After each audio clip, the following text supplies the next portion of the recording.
everyone. I want to welcome you to today's webinar, which will also be repeated in presentation mode this Saturday at the International Franchise in Washington, D.C. Steve and I will be doing it on Saturday morning, and you can gain more information about that at ifeinfo.com.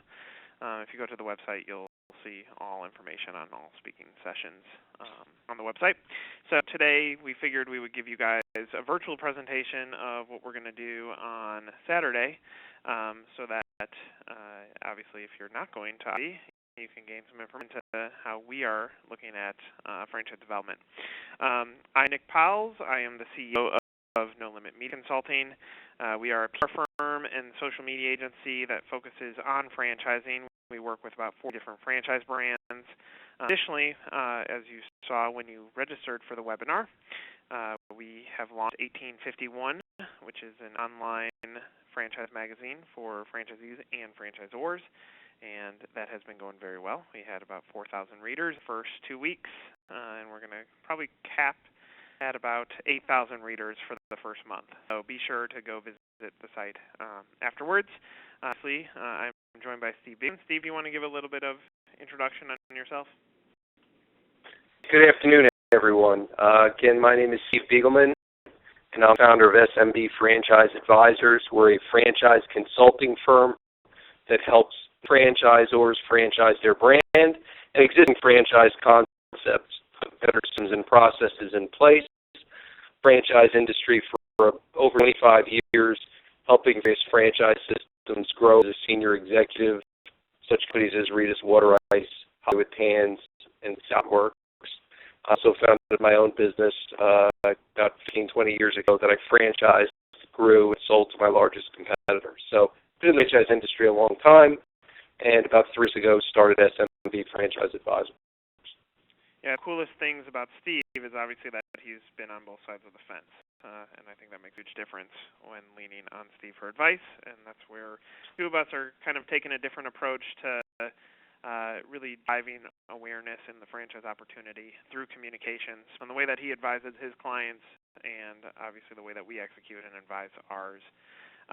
As you guys will see, we have about 25 people in the room. Use the chat feature or the Q&A feature. On today at IFE, we can make it interactive, but when it's a virtual setting, it's harder to make it very executable. So make sure you use the chat feature or the Q&A if you guys have questions throughout the presentation. The idea here is to get everyone thinking a little bit differently. So we're going to go through basically 5 different umbrellas as to how we approach driving awareness in the franchise opportunity. We're going to be different, standing out. Really a key one, and one that's really constantly being talked about is, does social media sell? The importance and value of Google along the process, and especially when it comes to due diligence, and actually thinking outside the box. So the first topic that we want to go over is be different. And really, and Steve, I'm going to ask you your thoughts on this in a second, but I think complacency is probably the biggest term used to identify franchise lead generation these days. Franchise portals gave us a great out, allowed franchise development folks to put their feet up on the desk and feed leads. It's a very reactive process, and today I can't count the amount of times I've heard someone say, well, what's working in franchise development? And really there's no magic bullet right now. It's really a combination of things. Brands like Wireless Zone that added 200 units in the last 2 years, and I saw what worked for guys, and they said, yeah, the portals are definitely a piece of the puzzle, but it's now much more of a puzzle. So, Steve, you want to share some thoughts on what you're working from a development standpoint today? Nick, as Nick just mentioned, I hear the same thing all the time that Nick hears, which is, it's the one thing that works in franchise development. What can we do to generate more leads, to close more deals, to work more franchises? I wish there was a silver bullet, and I know Nick wishes the same thing, but there isn't. And work, 5 and 10 years ago might not work today. But at the same time, you need to do a whole bunch of different things. You can't concentrate in one area. You need to do different things. What's trade shows, whether it's social media, which we're going to talk about obviously today, with the portals, whether out to your franchisee base, whether it's marketing through your existing stores, whether it's marketing through your Facebook fan pages. You need to really think out of the box, do things differently did years ago. The same old stuff that worked 10 years ago is not necessarily going to work today. Exactly, and I think a lot of brands, and I have an image up there of the Sony Walkman, are fall into the category of the Sony Walkman. Any of us followed innovation in technology know that Sony Walkman was on top of the world. It was really the number one selling music device. But what happened is when you're number one, you can easily become complacent. And I think a lot of brands, especially in franchising, have fallen into this realm of complacency because things were working so nicely, they figured they didn't have to think differently. So really use this as an overarching theme that we, as franchise community, need to make sure that our brands don't fall into this zone of complacency. We don't want to be the brand that was adding between 10 and 50 units a year, and now all of a sudden be focused on adding 5 to 10. The will ruin the way that you look at growing your brand. So think differently is critical. I want you guys some of the advertisements that we pulled out of this is Multi-Unit Magazine to show you really the similarities in how franchisors are marketing the brands. And you want to know why brands don't grow. Well, because when we're all going after the same prospect, we need to change up the way that we market a little bit differently. So you'll see food, number one category, consistently food building. You see food, the time is ripe, playing off food, product. One in the category, and you're starting to see consistency here. Food building, number one in category. Food building, number one in category. Fastest growing, that's a term that's constantly used. Another building. So the brands that are pitching the big prospects, which would be the multi-unit franchisee, are constantly doing the same exact ad. No matter what I click on from the magazine, they're all the same. Dunkin's a little bit different because what they did in their ad, they're still selling that building, building and food, but they're calling out the specific markets that they want to develop in. So a little different, but still same sort of image, same sort of marketing, same sort of communication. So some of the competency, some of the similarities is limiting these brands to really stand out above the rest. I mean, you're hoping to capture the attention of a prospect in 2 seconds. They're going to decide if they want to move forward. When you're talking about the multi-unit guy, these guys already know your brand. They know whether or not they have interest in it, and they know if they would purchase it, yes or no. So getting them to join that club, you need to stand out. Denny's has some great content, tiny little content in there about the amount of growth they've had over the last few years, and that's powerful stuff. But obviously they chose building and open to $1 million opportunity. What does that mean? So again, thinking differently in the way that you approach your communication is all relative back to social media, in that brands have to think outside the box to get things. Again, food and food building. Now this one, I pull this up. This is the only one, Camp Bow Wow is the only one who sold people. And I think people is such a critical piece of the puzzle because brands don't sell brands, people do. So we'll come back to the Camp Bow Wow thing in a second, but you see similarities. Mine is bigger. You can make more money with me. Number one in category. We are growing faster than anyone else. The messaging all stays the same except one. So in order to stand out, you got to think obviously a little differently. So brands help brands, people do. Steve, do you want to talk a little bit about that and actually how you advise your clients when, you work with founders, what are you telling them as far as how do they communicate their message outward? And thanks.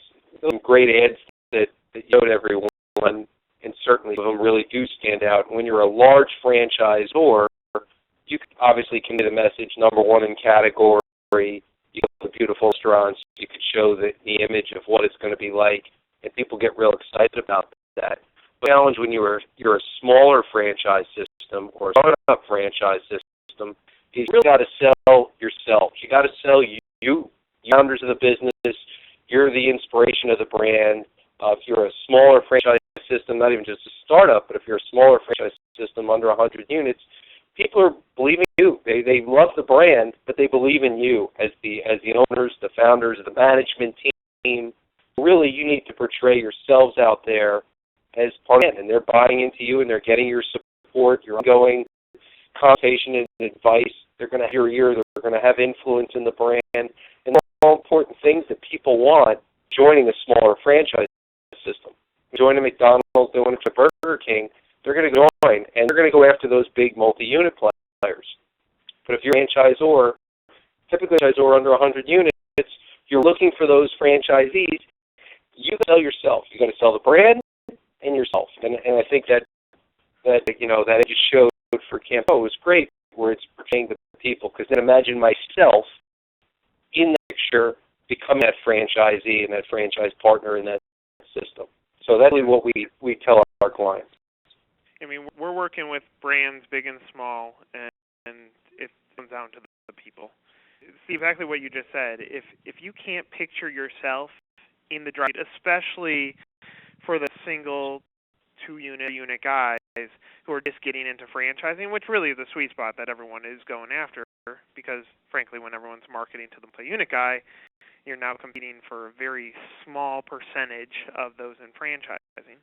But you got to leverage who the people are. I call it the like me. My good friend Sutton, who's been in franchising for a while, he turned me onto this term. He said, every franchise brand that I've gone to, I focus on the like me, because I know if I'm at a school franchise, there's 20 of them. If I'm at a burger franchise, there's 100 of them.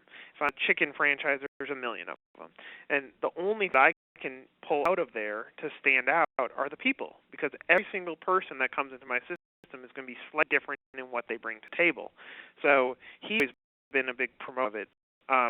Look at the Popeyes franchise site, and frankly, I think it's one of the ones that has the best practices out there, from navigation to telling the story. But when you land on the franchise site, this is it. They got a franchisee who owns 70 locations talking about, this is something I can hand down to my children eventually. He's building his legacy. And the reality, your franchisees, in day one, they want to build something bigger. They want to build something that's magical. So use it as the leverage point. Let them tell the stories out there. And as a PR agency, that's what we look for. I don't care what the brand is. It really doesn't matter what it sells. It's the people behind it that are going to make a big difference. And I'm sure you notice that when you're working with some of your startup franchisors, they got to sell their founder story. They got to tell their journey in order to get that first guy and that first 10 guys to actually sign up. Absolutely, Nick. I mean, in the beginning, you have to sell your passion for the brand and your story, and you're the founder, and you create this brand, this concept. Someone's creating an industry. And then even you're a large franchise system. I mean, we work with, Lawn Doctor, which is a system around a long time with an iconic brand. And instead, you want to know that the CEO is just as passionate, of the brand as everybody else. So people do sell brands. There's no question about it. I'm a firm believer in it. I think you as well, Nick. So you got to keep your brand when you're building it. And I look back to myself and what's me buying. I have, obviously, the Dos Equis guy up there. And I never tried Dos Equis, frankly. If you would ask me if I even knew what it was 3 years ago, I would tell you no. Now it's literally probably the beer I buy most, and it's mostly in my refrigerator. And I'll say it's not because the product, it's really just another beer. But suddenly they turned me on because now I can be the most interesting man in the world if I drink Dos Equis. But they start tying a person back to their brand, and that's the difference maker. You look at brands like Popeyes. Popeyes, obviously, their founder has passed, so they can't use him in their advertising, but they've created a person that's telling people about the flavor and the taste and the freshness of their product. So now they have a person selling their product. You look at Thomas, obviously probably best in class when it comes to franchising, of putting a person behind a brand to really sell the brand. So you start looking at some of the best practices. Wendy's today is using Wendy, Dave Thomas's daughter, and obviously KFC used the Colonel. So I get these images because if I pulled all of our our current clients and said, how many units do you want to have in the next few years? They would say, I would love to have 1,000 units. Of course they would. Then I say, okay, so who brands do you look up to? And constantly you hear these brands, these iconic brands with iconic founders or iconic people behind it or great messaging that started with the person. And I said, look at your messaging. Let's see if we can make it tell more of a story. Let's see if we can build about that person. So again, and obviously the umbrella of strengthening your development campaign still goes into social, where social media we can stand out and use our people to sell our message. So umbrella number 2, we're thinking differently. Obviously, I want everyone to look at the brand that you represent or the brands that you represent and think how they're messaging. Are you like everyone else? Are you selling the building? Are you selling number 1 in category, or are you selling the people? Think of you can figure out those ways to stand out. So the next tip is tip number 3 is play on Facebook and then play on other sites. So right now Facebook is the number 1 tool. Everyone's getting into social media, and frankly, there's a lot of franchisors that still don't have a firm grip on what it does and what it means to their brand. So you need to start somewhere, and Facebook is still the number 1 tool. Is that going to shift over time? Yes. I mean, Facebook went after MySpace. MySpace owned the space. Before that, it was Friendster. Before that, it was Classmates.com. There's been a whole historical shift every 3 or 5 years in the social media realm if you keep on dating back to when websites were first coming popular. But if you need to pick your one staple and the one place that you can put effort and money and time behind, it's going to be Facebook. Let me explain why. So McDonald's only has, or they're pushing 20 million fans, but for argument's sake, 19 million fans when I took an image of their Facebook page. They say, and this has been done on individual locations, that each one of their fans is worth $160 in additional spend per year. They say a fan of McDonald's on Facebook is going to spend about $300 a year, and the casual McDonald's user will spend about $150 a year. So 9 million times $160 equals $3 billion, 32,000 units. Divided by 32,000 equals $5,000 a location. Now we're talking significant numbers that we can drive in sales back to our franchisees through a national brand page. And this is where I like to really part to the next discussion, because Steve and I have had a lot of chats about it, but franchisees are people, not brands. Let them be people. Steve, what are your thoughts on let franchisees have their own social pages? Well, you and I have talked about this a lot, and I'm of the opinion that I certainly want the franchisor or the franchisor's relations agency or social media agency follow the brand message that gets out there. So, if you have 100 franchisees all trying to control their own Facebook pages for business, I mean, you're not going to be able to control them from their personal Facebook pages, but you certainly want to control it from the business standpoint.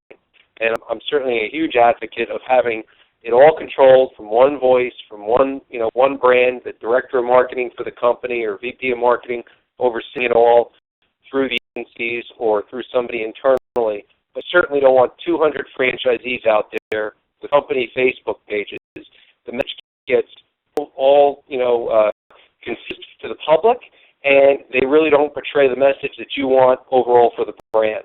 Now, franchisees push back on it. I know that's a challenge. The brand's a little bit different, but we're certainly not advocates allowing them to have their own Facebook pages. I'm the same way. Now, it's definitely dependent on the brand. If a brand is very ingrained in the community and franchisees are trained properly and can be social, then maybe I can let my guard down. For instance, real estate, I would completely approve of an agent having his own page, because he should be talking about his customers who have sold their homes or people who bought their homes, and he should be using that as ways to really get awareness. He should be using it for PR purposes. But in the space, I think what's going to happen is there are a lot of companies out there right now that are pushing this automated franchisee local pages, and they're saying local pages are worth so much more than a national brand page. But we're talking, how is social media going to influence franchise development? Frankly, your prospects are not going to go land on each one of your local pages. They're going to land on your big page. They want to see a brand behind your brand. So if they see, I like to work here, I love being a franchise owner, the food or product is fantastic, they see contests and interaction, that's going to be more of a positive influencer, that piece of the puzzle that's going to allow social media to be influencer in the sales process. Additionally, and I put up two simple images, Steve's Hot and Nick's Burgers, two different brands. If we weren't a franchise, go to your own page. But if you're going to buy a brand, if you're going to buy into McDonald's, be a part of McDonald's, be a part of the brand. We work with a company called Topper's Pizza, and right now their fan page has more average fans per location than Domino's, Papa John's, Little Caesars, or else in the pizza space. And that's done through a national page. Their franchisees aren't allowed to have local pages. And now what's happening is their franchise prospects are coming to the table and saying, hey, I saw your Facebook page. And it's influencing them positively. So if you're going to be in social media, one, establish your strategy. Figure out what you want. Don't go wishy on it, and decide and stick to your guns on what you want to do with your franchisees, because at the end of the day, it's going to impact your development campaign. Additionally, again, it goes back to letting people be people. Train your franchisees how to interact on your national page. And now, if they're interacting on your page and talking positively about your brand, that's going to impact franchise development. So the whole point of it is think strategy and then implement it on the back end. It obviously leads into our next thing, does social media sell? So, Steve, obviously, as an outsider, not working in a social media agency, what are your thoughts? Do you think social media is selling franchises, or what are your overall thoughts on just the pure topic of social media selling franchising? Well, I think it's a piece of the puzzle. It's not as you said here. It's not the only thing that works. I certainly wouldn't recommend it as only source to our clients or to anyone else in the franchise industry. However, we would say it's an important piece. It's really important, and you can't emphasize it enough that you really need to understand your business. It depends on what your business model is. If your business model is a feel-good business that has a lot of females involved in it, or people that are passionate about kids or pets, that's something that's going to go really, really well through social media. And obviously, you got to make sure you're conveying the right message out there to fans. That's why you want to control it through a central source, in our opinion. So it's important. It's not the only piece. We have a client that's awarded almost all their franchises through Facebook. So it depends on the type of business that you have. But if you have a feel-good business, you could create a huge following and a tremendous amount of lead generation from a franchise development standpoint, which is one of the things that we're talking about here on the call. And you talked about Toppers before. Can you give us an idea? I mean, they have more fans, you said, than even a Domino's. I mean, how many units do they have that now they have so many Facebook fans? Yeah, so total fan count is about 50,000. So Domino's Pizza has like 6 million. So total fan count, not more than them, but Toppers only has 42 locations. So they're averaging over 1,000 fans per location. And because they're a pizza brand, we can look at their ratios based on phone numbers. So we can see sales increases at a particular store. So we've come up with a number that's around $71 in additional spend per fan. So when you have 1,000 users at your location and we can drive $71 in additional spend, now we're talking real money, that's going to impact the franchisees bottom line over the course of the year. So not that they have more fans, it's more so that per location, they average out more fans per location. Domino's is at like 600, Pizza Hut's at like 100, Papa John's is at like 500. So Toppers is more than double most of the brands that are the big boys in the space. Stephen, I'll ask you, so back in the day, obviously you're on the franchisor side, when portals were driving significant leads, what else were you doing? What were you spending your money at that point? So mid 2 and 5. In 2005, you still had a lot of the franchise trade shows that were still there on a regular basis, maybe not every weekend like they were in the 80s and 90s, but they were still certainly out there.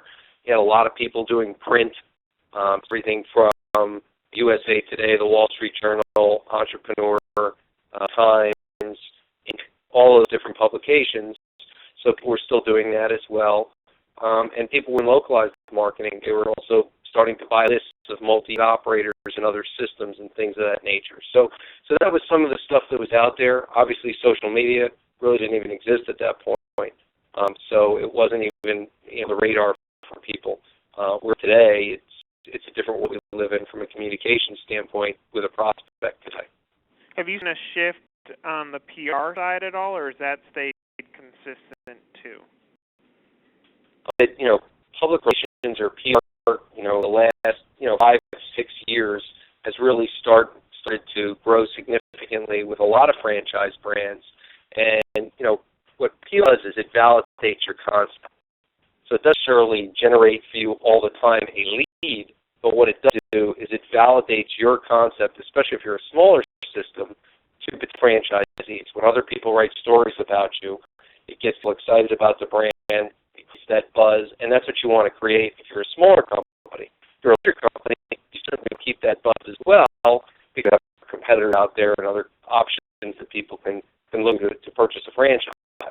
So obviously you want to be always ahead of your competition, and we're big believers in public relations and social media because we think that gives our clients an edge above everybody else.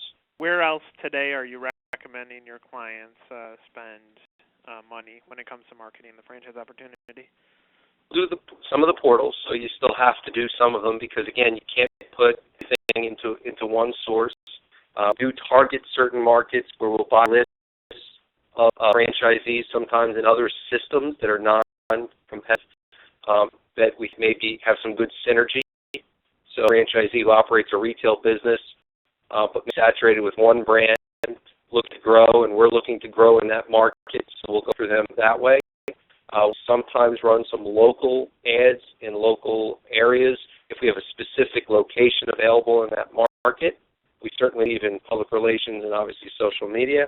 And then we're doing a lot of webinars. Webinars are working real well. And we are doing some regionalized franchise shows with about 15 of our clients that will be exhibiting this weekend in New York at the National Franchise Expo in New York City. So we're pretty excited that this is the first year that it's in New York outside of D.C. over the last 20 years. So we're pretty optimistic about the turnout, and we have a lot of clients that will be exhibiting there. I think about where we're recommending our clients spend money, and it's all outside the box. I say come up with different ideas that help you stand out. Whether that's in your advertising methods, what is the message that you're putting forward, PR or your social media. But I thought about it, and even with the franchise portals, and actually they've changed a bit. But the franchisors that are buying them are buying from companies like Franchise Works, where you know Terry, or Franchise Gator, where you know Eric. So it's interesting. You think of what portals are still selling. It comes back to the people behind it, and that's interesting. I would apply that back on the reverse end. Again, it's the people who are allowing those to continue to thrive. But I put up a picture of a bike on the screen, and the reason is very simple. Without a pedal, it's not moving. Without the wheels, it's not moving. Without the handlebars, you're probably falling off. Without the seat, you're uncomfortable. So, yes, the pulls in their moment boot, and you sit back and feel the leads. But it's only a piece of the puzzle. So same with social media, same with PR, same with making sure you have the right advisors on board to help you understand how to ride that bike properly or how to drive the car properly. So when I franchise development, and Steve, you can provide comments on this too, but just well-rounded, it's about the website, obviously, which we'll get into with Google in a second. It's about the way you market. It's the way you tell your story. It's the way your franchisees validate, and it's more like a bike than ever before because not one thing is magic anymore. It's not, and we have people all the time, franchisors, who ask us, well, we need to generate more leads, and one of the first questions we ask them is how's the validation are the franchisees making money? And a lot of times they say, well, that's not important. We just need more leads. But it is important. They generate leads, and as they go through the due diligence, go through the process, if they get killed or fizzle out, then you're wasting your money, you're wasting your time. It really comes back to economics, a strong franchise system, a strong franchise offering, a great management team, passion about your brand, okay, and then bringing it all full circle and then creating a great marketing plan to grow your brand through social PR, typical generation strategies, the portals, the shows, broker networks is a strategy that people use. And we're doing a lot of webinars. I mean, Nick, you and I are doing seminars with our clients once a month. We're going out there through social media and bringing 5, 10 different franchise brands together to do webinars together to generate excitement and passion about franchise opportunities and trying to revive old leads through that program. And we've had some success with several of our clients who've actually awarded franchises from those webinars. So that's allowing the franchisor to be literally sitting in their office, working, just taking an hour out of their day, 1 month or once every 2 weeks, to do one of these webinars with other franchise brands. So a virtual, road show, which we do probably 5, 10 years ago, where we would actually go into a market with multiple brands and actually have to fly in, put their trade show booth, do a presentation in front of people for 50 minutes and have 5 to 10 brands present. Well, now we can do it virtually through an webinar, and it'll be great. And it's a great source to try and revive leads, take leads from other brands, and try and get them excited about your brand. Well, back to what I said, but brands don't sell brands, people do. And if you can just get a phone or be invited to that dinner table to sell your brand, I would imagine every franchisor that's listening on this call would say, I am confident that I could sell our brand better than anyone else, which brings us to tip number 6, which is be 1 inch better than the competition. I think that's such a critical thing. If you look at your competitors and are constantly envious of what they're doing, change it up. Change up the website, change the way that you do your sales approach. Because if you're not 1 inch better than the competition, you're not going to be able to sell. Steve, how important is it to make sure that you're constantly trying to outthink your competitors? You absolutely need to always be ahead of your competition. You need to know what they're doing. I mean, you need to be understanding where they're growing, what size is, who's in their management team, because you want to make sure that you're ahead of them. I mean, we have clients that are in industries, have competitors that have 500, 5,000 units that started out with 2, that all of a sudden have 30 or 40. How are they doing that? Because they're understanding everything that their competition has, and when somebody is coming in with them, they're saying, how are you different? Well, the way we're different is us. We're very passionate. You're going to get to work with the founder of the business. You're going to get to work with our management team. You're going to have impact on our organization. You're going to be involved in our franchise advisory council, and you're selling the same concept. So, it goes back to people sell brands, not just obviously the brand, but you have to have the people behind it, which is what you've said several times. Well, it goes back, and let's clear up this umbrella. Does social media sell? I put up Topper's Facebook page on there. And then from a guy who represents 40 franchisors and their social footprints. Social media does not sell your brand. There, I said it. Social media does not sell your brand. You do. And that's the reality. It's a piece of the puzzle. Yes, can you have a voice on here? Can you talk with your prospect? Can you talk with your customers? Absolutely, if you're doing it right. A lot of brands on there just making it automated, these content that says, hey, go buy our food today. No, that's not talking with the way that your voice communicates in social media. Does it sell? No. People sell brands. And social media, not PR. What these things do, what these mediums do is it creates awareness of the opportunity. That's it. The job of communications agencies, the job of consultants, the jobs of franchise portals, all it is to drive awareness in your opportunity. It's up to you to sell it. The issue of 1851, which is going to go up on the 18th, we switch out content on the 18th. I have this umbrella theme in my intro letter, and I've really kind of embraced it. That if a duck is a duck, it quacks like a duck, it sounds like a duck, it looks like a duck, it probably is a duck. And that same goes for franchising. What the awareness does if there's issues within your franchise organization, it's not going to sell. Franchise prospects today are so much more savvy. They can look inside every nook and cranny and figure out, how do franchisees feel about your brand? How are they approaching it? Are they posting on blogs and other websites to say that they didn't like their experience? It's not hard to see your duck. So unless you're going back to the puzzle, unless you're talking with people like Steve and saying how to fix some of these issues, you're going to sell. You could have all the press in the world. You're not going to sell. Steve, do you have any thoughts on top of that? Well, we tell some people that, some of our clients that, listen, if you have issues out there, let's talk about them up front, because the worst thing that you could do is try and hide it, and the candidate goes through the process. They're going to find out those issues. They're going to find the warts that you have out there, and then guess what? In the process, and they're not going to call your franchise development managers back. And your development managers are going to go, I don't know what happened to the lead.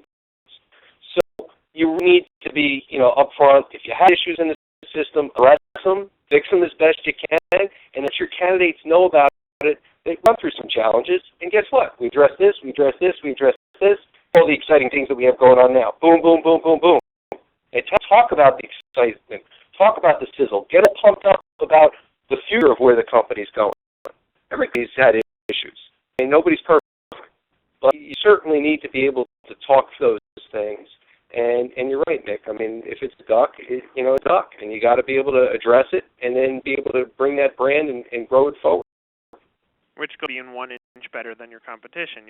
You can probably, if you take a good look in the mirror, you'll probably be able to be honest and say, all right, this is where our competition is better than us, and in order to get our concept in the right place or our brand in the right place, we're going to have to fix X, Y, and Z. And that's where, looking at your competitor, looking at how your competitor communicates on social media, this will at least give you somewhat of a baseline for using social tools to give you an idea of how other brands are approaching communications. If your communications are exactly the same, will you be invited to that dinner table? Sure. But will to sell it? Then you're playing more of a crapshoot. You need to present your brand better, which leads us into next umbrella, which is the umbrella of Google and what it means for your business. I want to start by saying, just a quick story. We had a franchise prospect come to No Limits a few weeks ago, and they're currently using a franchise PR firm. They said the PR is not working for us, and I can agree with that. It's not selling the like me story. It's the same old garbage that's out there. These press releases that talk about giant growth numbers that will never come to fruition. I agree, but I'm going to tell you, your issue isn't your PR firm. Your issue is yourself, because when I got a website and it looks like you got beat over the head by AOL 1995, you're selling your brand. And that's where Google is such an important piece of this. When people Google your brand and land on your website, if your website doesn't see you through a process, it's going to get you those prospects. It's going to be your losing point. Today's prospect does not want to pick up the phone. They do not want to come knock on your door. They don't want to bring you a check. They want to go do their homework on you, and that starts with Google. And when they start their homework, even if they start at a portal, they're going back to your website, and they're going to go through it and see what they can find on your brand. If your brand doesn't sell them enough to fill out that application, enough as giving you their name and email address, you've already lost them, and you've probably lost them for good because there's so many franchise opportunities out there. So if brand and you're saying what's working, what's not working in development, I would start with the website. I wouldn't even look at a PR firm or social media until I've evaluated my website. Steve, what do you do to brands when it comes to their website?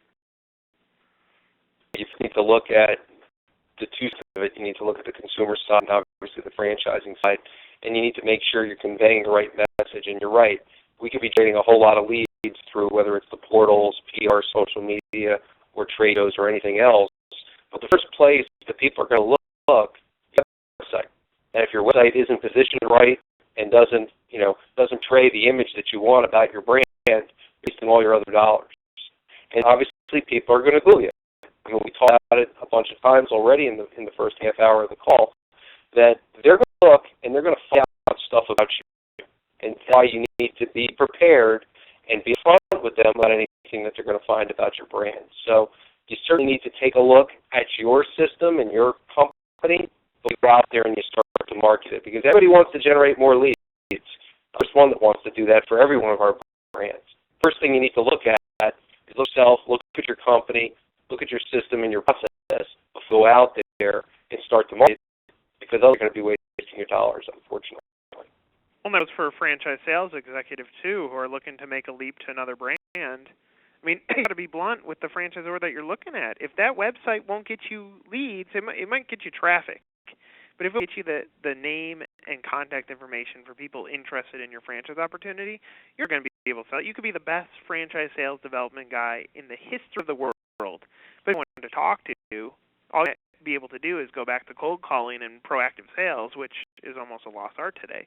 So really examine that footprint. And Steve, you mentioned something about really understanding where Google footprint is, and put up there tip number 7 is understand your footprint. Frequently Google yourself. Set up Google alerts on your brand. Make sure that you understand what's out there. And that way you can disclose parts of some of the things that prospects might find. How important is it, Steve, to disclose things up front and be honest in the process, as opposed to holding back and letting them find it virally? And the challenge, Nick, is 10 years ago, we have social media. Might not have been as a big a deal. Obviously, everything that needs to be fully disclosed is disclosed in the FD document. If you had some little blips out there, maybe it wouldn't be a big deal. But today, it's a huge deal. Nick, you mentioned it. Candidates are doing so much more research today before making a buying decision than they ever have in the past. So they're going to learn everything about your brand compared to what they did 5, 10, 15, 20, 25 years ago. When we started in this industry 25 years ago selling franchises, there was internet. They met trade show, they saw it in the Wall Street Journal or print, they made the decision to buy within 30 days, they gave you the check, and off they were into the business. But it's different today, and social media has changed that for good and for bad. So you just need to adjust your concept, your system, your process to what today's culture is and make it work for you. And Google, also just another plug for the portals and why they're still working, and to some extent, is the fact that they own Google searches. You can search franchise opportunity, you can search for own a franchise, and all the portals are owning those keywords ridiculously. So it's almost the less two evils. Are you in them or are you out? And if you're involved in the portals, that's going to also pop up in the organic Google search. Also, with social media, because of the SEO behind Facebook and Twitter and Pinterest and Blogger and Google+, it's going to pull to the top page of the Google search. So I just want one of our brand House. If you do an organic search for them, you see Facebook as the number 3 hit, Wikipedia as the number 2, and HuddleHouse.com as the number 1. So now, because of the way that prospects are Googling your brand, social media is now falling into those paths. Same with PR, and PR has always been towards the top of a search engine. But social media, more than anything, if your footprint's not controlled, if you don't have a plan and an action in place, you're not going to be successful in the way that due diligence impacts your prospects. And this goes from franchise development team to the marketing team. This is where communications is becoming even more relevant today. I have so many marketing executives be turned by the fact that a franchise opportunity exists. And the reason is you really have to embrace it because, one, if franchise doesn't grow anymore, you're probably out of a job. And two, because if you don't handle the communications on the consumer side properly, it can negatively affect the due diligence. So that's why it's important with media. Does it sell? No, but it is a piece of the puzzle, and it will go up in those organic searches. Steve, with your clients, are prospects that are coming to the table talking about social media during the sales process with franchisor? Absolutely. As I mentioned earlier, I have a client who's awarded all their franchises through Facebook. So they've communicated to candidates through Facebook. So social media definitely is something that people are talking to us about. It depends on the brand. Some brands, I'm not sure if you're in the transmission business, if if communicating through Facebook is going to be as ideal as it is, kid-friendly or senior care or something with pets, every business is different. But certainly I think it's been very successful for a lot of different brands that have that, that wow factor that, that people can get real passionate about. And I think that's worked. We come back to this term due diligence because it's definitely changed. I think that's been probably the biggest thing that's changed in franchise generation is the amount of information and the way that prospects go around for a brand. So it gets into our next tip, which is understand the power of the Google alert. You need to make sure, one, they're set up on your brand so that you can see any information that's being posted out there on your brand. This is an e-monitoring service. It's obviously owned by Google, so the number one search engine. You're going to be able to get a lot of the information that posts in real time. But additionally, your prospects are going to set it up, and additionally, your competitors are going to set it up on your brand. So I put up the power of the Google alert, which leads, and I have an image of a whole bunch of media outlets, including some of the social outlets like YouTube. This stuff all will feed into your Google alert. So it's still, again, understanding what your prospects are seeing and understanding your own personal footprint to have some of these items set up so that you can understand what prospects are seeing as well. If you can see exactly the way that your franchisee sees your brand, it's going to give you the upper hand when it comes to communicate back to them, both positively and negatively about it. And the other thing on Google Alert, the value of PR, in my opinion, yes, when an article runs in a daily newspaper, are people going to see it? Absolutely. It's what you do with it afterwards that's going to have the longest effect and really the long value for that piece that you just generated. If that's a like me piece on a franchisee opening their location, if that's a like me piece on an existing franchisee who has a great story, if that's a like me piece on your founder, on how they started the business, no matter what that is, Google alerts are influential to distributing that information. So on top of that, Blogger is owned by Google. If you're going to have a blog that's strictly for distributing news, I would put on Blogger, because Blogger, every time you post a blog, it goes out through Google Alerts. So now you can take articles that ran 5 years prior, put it up on your blog with a new quote and saying, this is what I would say if I were interviewed in this store today. Here's an article that appeared years ago. You can still leverage the PR, the credibility that you generated years ago and within the moment, and thus extending the life of it. So it goes under the whole umbrella of the Google Alert, but understand it, understand how your prospects think, and even ask questions to your prospects and your current franchisees on how they went about the search process. Steve, how important is it to talk with your current franchisees to understand what they went through before they bought your brand? It's very helpful. When you award a franchise, one of the first things you should really ask the people is how they heard about you, how they went through the process. And a lot of our clients actually log that in right away when the lead comes in, how they heard about us. So you certainly want to know if it came from a pull, if it came from a broker. Obviously, you're going to have to pay a commission to a broker if it came from a broker. If it was a referral from a franchisee, if it was from public relations, social media. Then you want to obviously dig deeper if it's from social media. Was it Facebook? Was it another form of how they hear about you? So it is very important to track that information and understand where they're coming from. And I think that, certainly we're seeing clients that are saying they are getting results through social media sources. So now we've talked about being different and standing out and does social media sell in Google, and constantly all four of those elements are coming back to the table. But the other one that Steve and I continuously discuss is how to think outside the box, to be that 1 inch better, how to think a little bit differently. So tip number 9 is don't just sit there, do something. If you're placing your strategies, you got to shift it up. Even if it's one tiny thing, big steps will go a tremendous way. With Steve's clients, Fetch, they thought differently, and now, as you see on the image on the screen, it says about 18,000 fans. They've added 2,000 in the last week. Through thinking differently. We have My Pet's Naughtiest Moment contest. So you see that obviously ripped up the chair. What happened with Fetch is they changed the way that they communicate to the end user. They decided that we're going to stop communicating at, when they communicate, they have 1,500 fans. When they communicate with, they get 20,000 fans who all talk about the brand. Steve, do you want to talk about some of the changes that you've seen from an outsider's perspective, looking at Fetch, some of the changes that you've seen in the way that they communicate through their social outlets? Yeah, when I got involved in the company about a year ago with a partner friend of mine, because I'm actually an investor in the company now, and when we invested in it, we had about 1,500 fans, as Nick mentioned, and a nice Facebook page and some good social media, but we really didn't have the interaction with the fan base that we have today.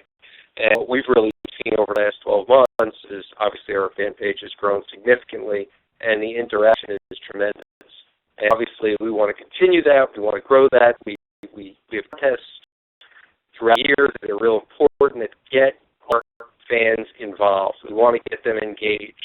We want to get them, obviously to be, looking at our pages, looking to us, and communicating with us. And I think, Nick, your firm has done a great job in helping us accomplish that.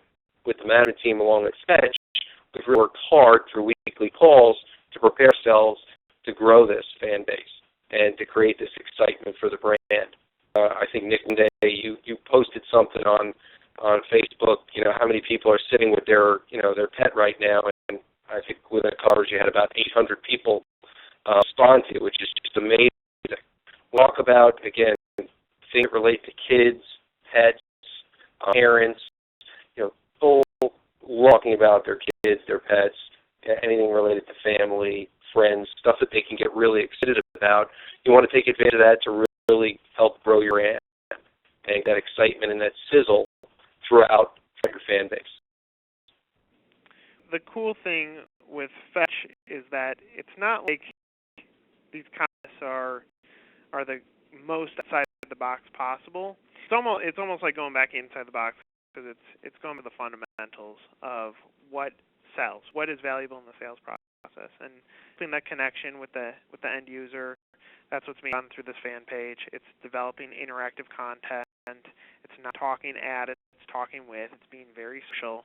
And the reality is all of these techniques, and frankly, if we go through every single umbrella that we've talked about on this call, all it is going back to the basics. Go back to what works. I mean, we don't have to try so many different things. It's just going back to work. If there's contests up where you can win an iPad, do you think people are going to respond? Of course they will. If it does something with their family or creativity where they get to name a menu item, do you think they're going to respond? Of course they will. So it's almost, even though the topic, the umbrella of this theme is thinking outside the box, it's almost like go back to the fundamentals of sales. Be a person, communicate, talk, and that'll probably help you grow your brand. The last tip is obviously don't be the Sony of franchising, and we can tell Sony different and call Shoney's. I remember the heyday, and this is obviously when I was a child, but Shoney was all the rave. I, as a little chubby kid, could not wait to get to their buffets to have breakfast when I was on vacation. But the point is, Shoney owned a marketplace, and they got complacent. So, Steve, how important is it to constantly reevaluate how you're presenting your message, your communication message, in order to keep growing your brand? What you said earlier, Nick, you don't want to be the Sony Walkman of the past. You really need to constantly try and reinvigorate your brand, re-energize your brand, don't stay complacent, you get ahead of the times. And, obviously the competition in every industry. So you really need to be out there, and obviously, you talked about Shoney's here, so obviously the people on the call are on the call for a reason. They want to get their brands to the next level. They want to stay ahead of the curve. They want to stay ahead of the competition, and that's why they're attending the call today. So whether it's public relations, social media, or any other lead generation strategies we talked about to strengthen that development campaign that you have, you need to be doing multiple things. You need to be thinking outside the box. You need to be talking to other people. You need to be networking with other executives in the franchise industry to see what's working, because every single idea doesn't work the same for every single brand. Makes perfect sense. So, wrap up before we go over just a few questions that came in. I want to just provide a quick comment. I'll say the umbrella, you provide the comment. How important is it to be different these days? It's important. You don't want to be lumped in with everybody else. We have a client in the tax industry, and again, there's tons of competition. There's companies out there with 5,000 and 6,000 units, and they have 30 units. Well, you have to be different. We have to make sure that people see us differently and that they realize they're dealing with the founder, they're dealing with the management team, they're going to have influence in the brand, and they're excited about that. So you definitely want to be different. No question about it. What about standing out? You got a way to make yourself stand out from the crowd. So how do you do that? It's with your pitching. You showed all those ads earlier in the presentation. You want to make sure your ad stands out. If you have a great item 19, maybe that's the way you stand out. If you have a great looking building, maybe that's the way you stand out. If you have great, franchisees, picture them out there. I can vision myself being just like that family of franchisees that you have. You want to make sure you stand out from the crowd and you're not just like everybody else. Okay. Does social media sell? Yeah, sure. It doesn't sell itself, but it certainly is something that helps you from a lead generation standpoint, and it certainly helps you validate the concept, but it doesn't sell itself. What about Google? How important is it to understand your Google footprint? You need to understand it, because if you don't, trust me, your prospects and your candidates will, and you're going to be sitting there wondering why you're not closing more deals, why your leads are dying out. So you can spend all that money to generate leads. You don't know what's going on with Google. The leads are die out through the process, and you're not going to close enough franchises. Important is it to not be the Sony of franchising? I think we said it a bunch of times. I mean, nobody wants to be, talk about the Walkman when you look at today's technology. We have a client that's in the technology business right now, and they're as hot as can be because everybody wants to be ahead of the curve. So what you want to do, you got to think outside the box, whether it's social media, whether it's webinars, whether it's road shows, whatever it is. You don't want to just do the one thing, place an ad in a local paper. You got to do a whole bunch of different things, think outside the box, and beat your competition. Yeah, big term, and I like using this in my presentations, but it's be remarkable. If you're not remarkable, it's going to be hard to sell it. So we have just a few more minutes, so let's go through two of the questions that came in. One of the questions is, how do I properly pick a franchisee that I can use as my poster child? Do you want to take that one? Sure. Obviously, typically when you're a franchise system, you have certain franchisees that you always seem to, be able to go to for advice. You're able to count on them to give you feedback of new, that you're rolling out, systems, what's the vibe out there in the system. Those typically are franchisees that are great to be your franchisees to get out there and get your message across. I mean, I could think of 5 franchise systems right now that we work with that I could think of their franchisee poster franchisees right away. And every brand's got them. So, what I would do is I would talk to my management team and communicate with them and say, who do you think would be the great voice for us out there in the public? And from a public relations standpoint, by the way, you always want to have interviews with franchisees. You always want to get their stories out there. I think, with Faye, we had an interview in Delta Sky Miles, which we got a tremendous amount of leads from, quality leads, because it was a story about a franchisee. When you get that story out there about a franchisee, people can relate to that. So it's really important that you pick that right franchisee to be the person or the spokesperson, for your brand when you're trying to get that message out there. Okay. One question was, what's next in social media, which that's an easy one for me to take. If I knew the answer, then I would probably be taking my company public and getting $1 billion for doing so, like Mark Zuckerberg. But the reality is I don't know exactly what's next. What's hot at the moment is a social site called Pinterest. Has really come on the scene. We started playing with it in about October of last year, trying to figure out how are we going to implement it for our clients. And the reality is women are the primary users on there, and women are typically the decision makers. Whether we like it or not, they're the ones that are going to decide everything for their husbands and the process. So if you know what's able, Pinterest could be an interesting way to merchandise your press, merchandise your franchisees, play up the value of those within your system through the power of photos. You look at Facebook as a trendsetter. They bought Instagram for $1 billion. Why? Because there's 250 million photos updated daily on Facebook. That should give you a good glimpse at where social media is going. Photos are what's it. So when you sign your franchisee, make sure you get a photo and constantly collect images back from them so that you can use those within social media. I saw more questions come in, but that's all the time we have. So, Steve, do you want to give your email address real quick? Sure. If anybody has any questions, they can certainly feel free to email me at Steve, S-T-E-V-E, at SMBfranchising.com. And that's Steve at SMBfranchising.com. I'll be happy to respond to any questions that anybody has. Yeah, and you can be at Nick at discovernolimit.com, Nick at discovernolimit.com. Or, of course, you guys can come meet us at the Internet Franchise Expo in New York on Saturday, where we will be doing this presentation again, and feel free to come pick our brains and get some advice there. So I want to thank Steve for helping me on this panel, and as well as everyone for listening along. Hopefully we'll see you in the next days. In the meantime, continuously differently and think outside that box so that you guys can have strong franchise sales as the next 6 months come up and you close out the. So good luck, everyone, and we look forward to talking to you soon. Thanks.